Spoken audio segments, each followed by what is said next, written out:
Just before sunrise, the city of Munich, West Germany, lay almost asleep. The 1972 Olympics had been going on for 10 days already. American swimmer Mark Spitz had won 7 gold medals. 17-year-old Olga Korbut, the Russian gymnast, had fallen off the uneven bars, but then had earned 2 golds and a silver in her other competitions.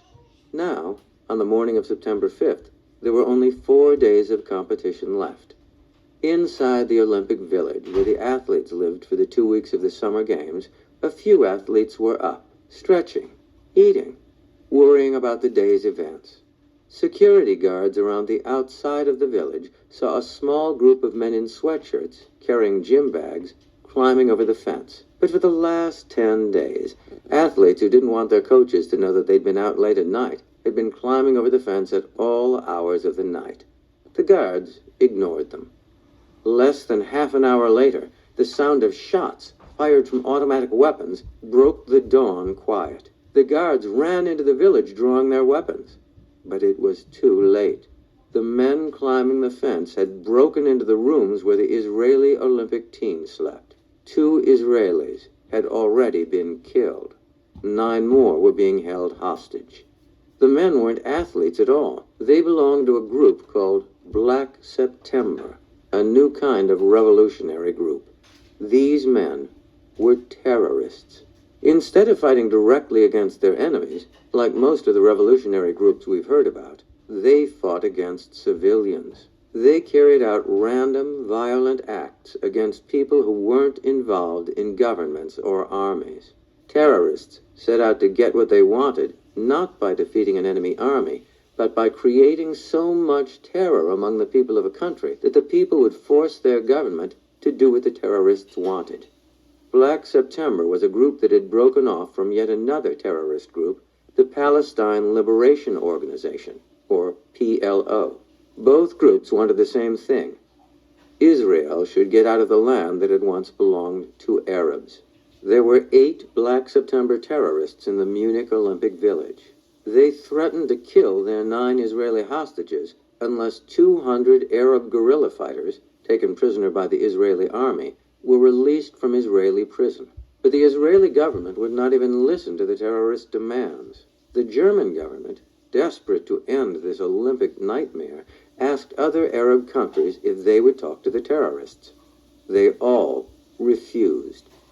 Finally, the Germans offered to fly the Black September terrorists and the Israeli hostages out of Munich to anywhere the terrorists wanted. The terrorists agreed. But when they stepped out to walk to the airplane that the Germans had provided, German police opened fire on them. By the time the shooting was over, 5 Black September terrorists and all 9 Israeli hostages were dead. Terrorism was in the world to stay. Over the next 30 years, different terrorists, hoping for different kinds of change, would launch many campaigns of terror. The most well-known terrorist groups in the world came from the Middle East. In 1964, the Palestine Liberation Organization was formed in the Arab state of Jordan. At first, the PLO was a political organization. It wanted to form a new homeland for the Palestinian Arabs who had been forced to leave their homes in Palestine when their land was claimed by Israel. After the 6-Day War, when Israel took land away from 4 other Arab nations, the PLO realized that Israel would never give up any land to form a country for Palestinian Arabs. Israel seemed much more likely to claim as much land as possible and to keep it for Israelis. So members of the PLO formed other groups, terrorist groups. Their goal was to attack crowds of Israelis, not just crowds of soldiers, but also civilian men, women, and children. If enough Israelis died, perhaps the Israeli people would force the Israeli government to give land to the Arabs. These terrorist groups also wanted the rest of the world to know what they were doing. They hoped that other countries would recognize their demands and help pressure the Israelis into giving up land. So the terrorists didn't just make attacks. They called international newspapers and explained who had carried out the attack and what they wanted, something called claiming responsibility.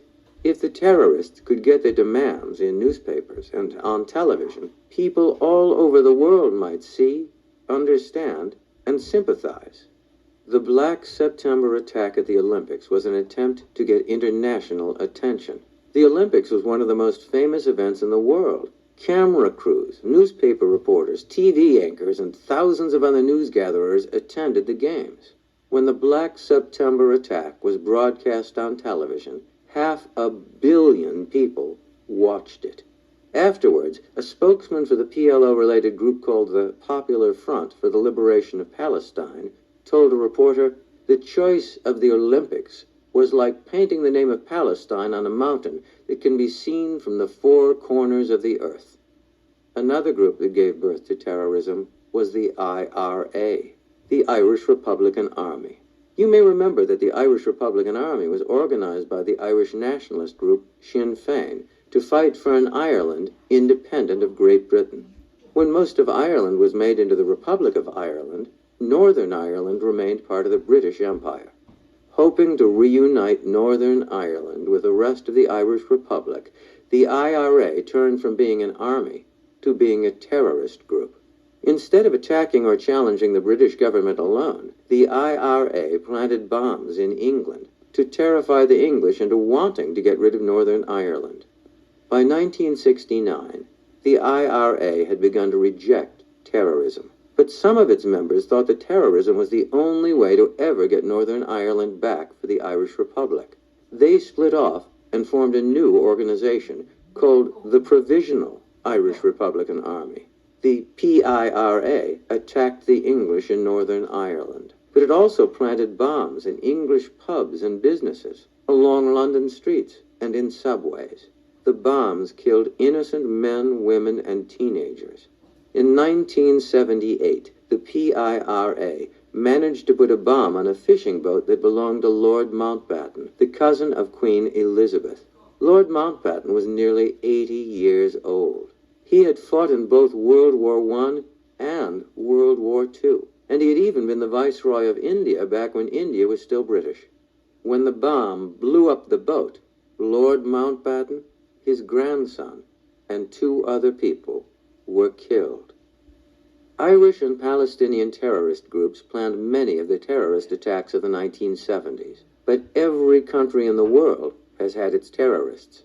Before 1948, Jewish terrorists killed British civilians in Palestine to try to scare Britain out of occupying Palestine. Terrorists in Spain have tried to get the Spanish government to declare a territory in the north, where a people called the Basque live, free of Spanish rule. Greek terrorists, Italian terrorists, Indian terrorists, and American terrorists have all killed and set off bombs to try to get their way. Invasion of another country begins one kind of war. After invasions, armies and leaders clash with each other, trying to decide who will finally have power. But terrorism is another kind of war, one that changes forever the lives of those who have nothing to do with politics. Chapter 39, the 1980s. Okay, we are going to go ahead and skip the review questions on that because I really felt like it was a very interesting topic, and I'm going to put a video with it instead, so there will not be any questions with that.